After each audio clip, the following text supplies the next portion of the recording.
right, welcome. So in this panel, we're going to discuss two main things. The first is around what we're actually striving for in cities, moving from linear to circular. And secondly, how we're actually planning to achieve that change. So I'll start off with an opening question for each of our panelists with which they'll share their initial views.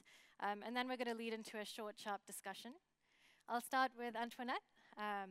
We know that the city of Paris has been working on the circular economy for many years now. Just last summer, you published a very ambitious circular economy roadmap. Could you tell us about that process, how and why Paris came out with that? Of course. Hello, everybody. So maybe if it's okay for you, at first I will give you a very good news from France, because yesterday our Ministry of Ecological and Social Transition announced that he wants to put in the French constitution the protection of environment. And he added that he wanted to put it with the protection of climate, the protection of biodiversity, and the protection of natural resources.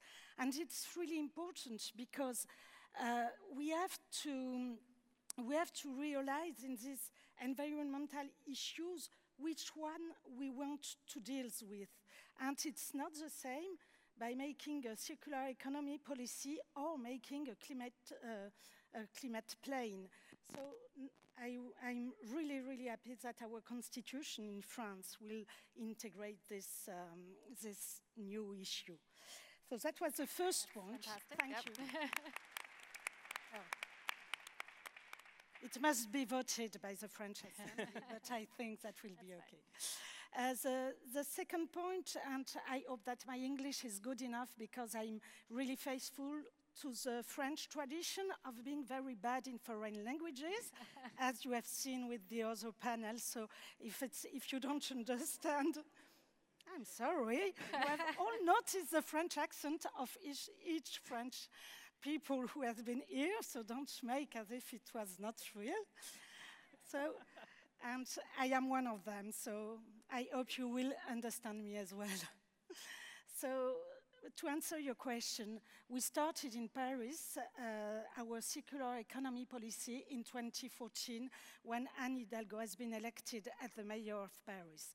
You all know the involvement of Anne Hidalgo in ecological issues. You have seen her about climate as the president of C40, the 80 biggest cities against climate change.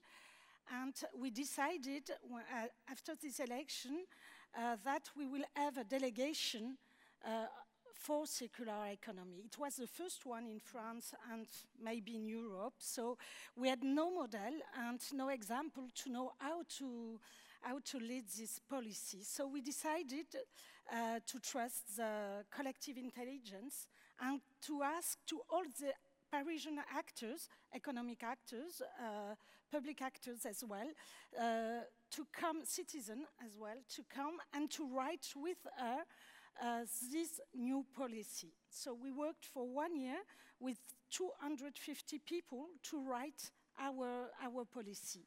We did in 2019 a very big meeting to give the 65 action. All these actors wanted that Paris realize in its policy. And with this 65 action, we did our roadmap of circular economy. That was the first way of doing this policy. The second one, and I want to speak about that with you, is that we study the urban metabolism of Paris.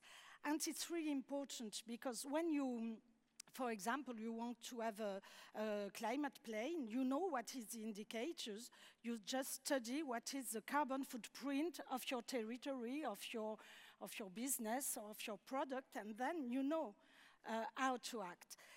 In circular economy, we don't have these indicators. I just tell it to everybody. We have to create it if we want that circular economy is in 5 years, 3 years, 5 years, 10 years, a problem that we can solve together if we want that the COP31 will deal with circular economy to have an agreement all over the world. We have to do now these indicators. We did it for Paris and we studied, so what is an urban metabolism? You study what are the flow of material coming in the city, transforming in the city, and then getting out of the city. And when you see this material, you can know what sort of natural resources you have to protect because you see your impacts. So when we did that for Paris, we see that the first material which come in Paris is construction and building materials. It's not food. We could think that it's food, but it's not. Food is the second, so it's an important issue, but we have to work on construction and building. Secondly, on food, of course, we have already spoken about that, but I will say some word. The third one is usual product. And the fourth one is energy and water.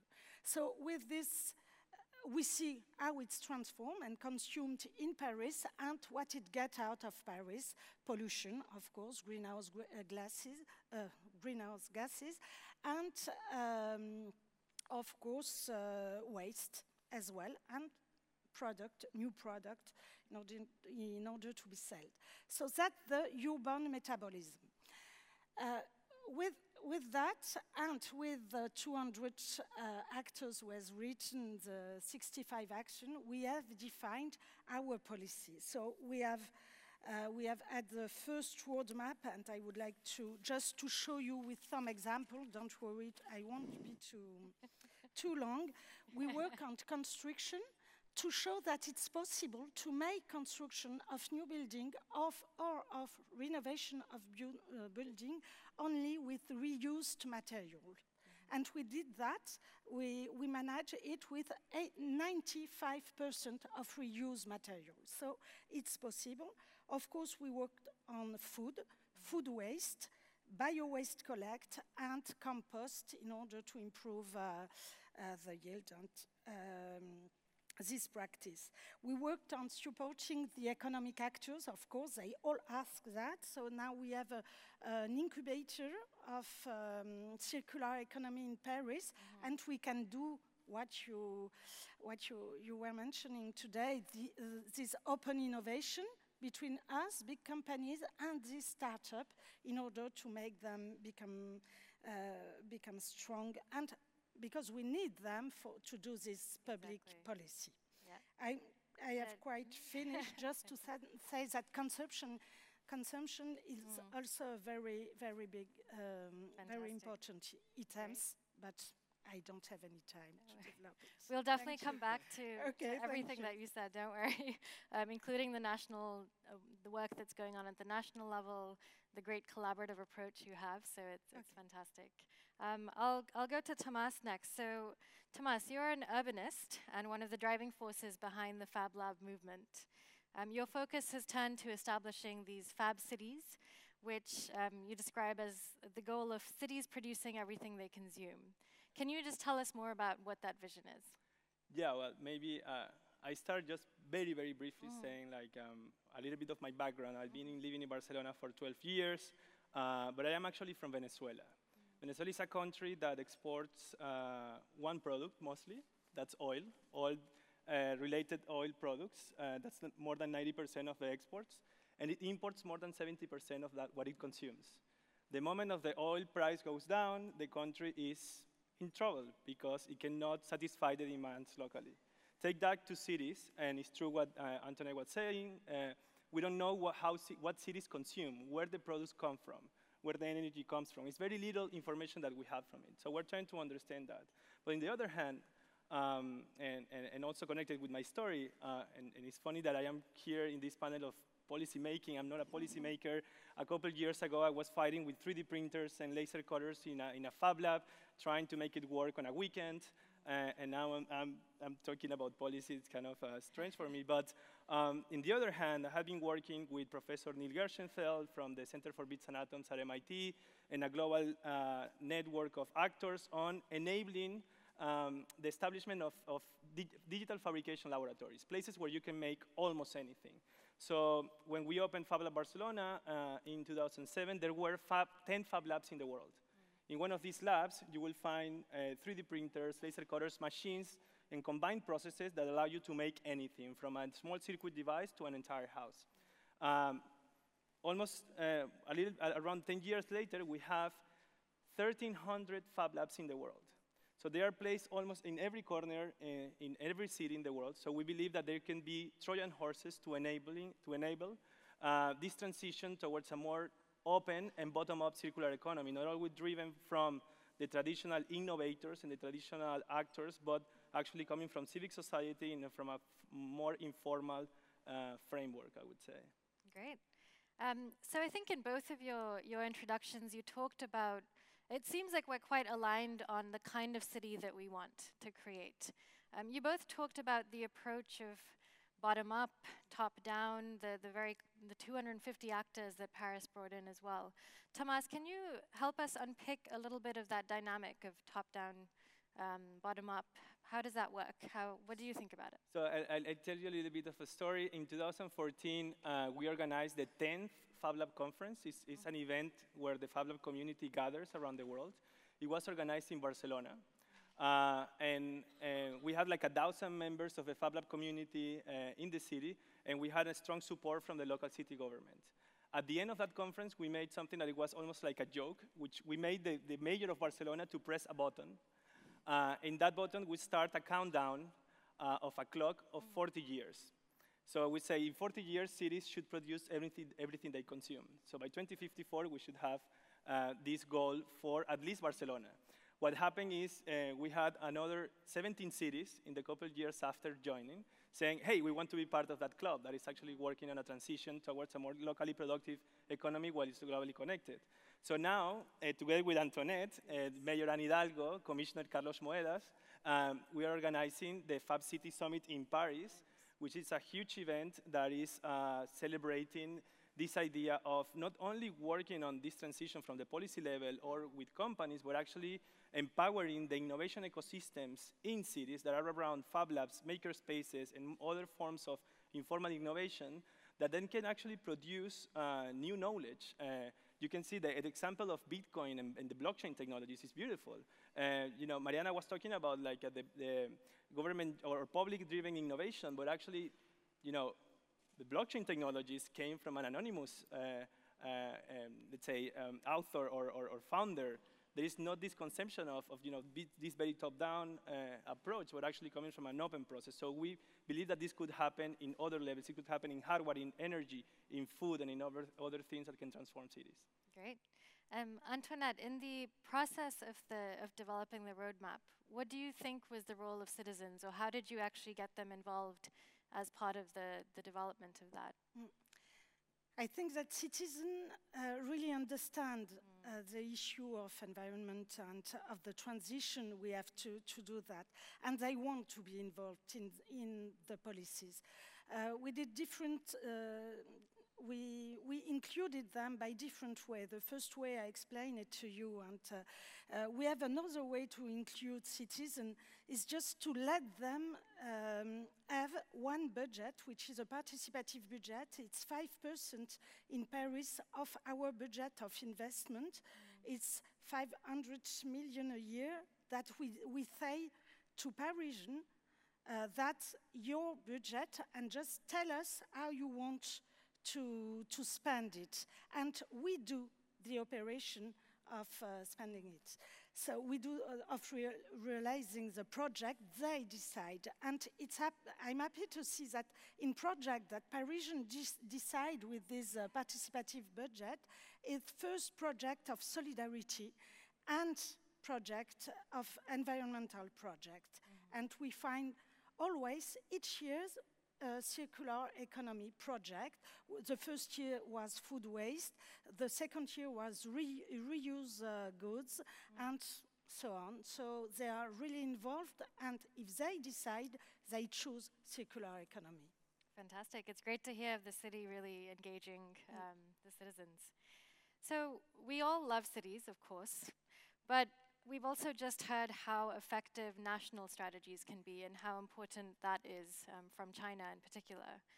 So Antoinette, maybe you can reflect. I know France has a circular economy national strategy that must help you in your work in the city. Yeah. Oh, in France, we have a circular economic strategy since 2 months. So we can say that. Paris was first. And I know that, and Jocelyn Blériot here from Ellen MacArthur Foundation know that, Ellen MacArthur as well, know that, because we were all involved in writing this circular economic strategy. We, as ambassador of circular economy, we did this job and worked a lot. So it's useful not only for cities, of course it's useful for city to have a national regulation, because changing an economic model is really difficult. Changing a public order is really difficult, and we need this national regulation. And it's also important because it mobilizes the citizen as well. And we can have now the plastic debate with citizens, because it's a national debate in France, which has been taken by government while writing this strategy of, for example, plastic, but a lot of other topics, this strategy of circular economy. That's great. It's really good to see that national and city level working together. Tomas, in your work, one last question. It's obviously a very city-centric vision. Where does the national, regional, global play in all of that? Well, I think that the role of nations in cities that can produce what they consume has to be redefined. It's quite obvious that nations run centralized infrastructure, but what happens when we don't have nuclear plants or large thermoelectric plants to produce energy, but we have distributed grids or microgrids?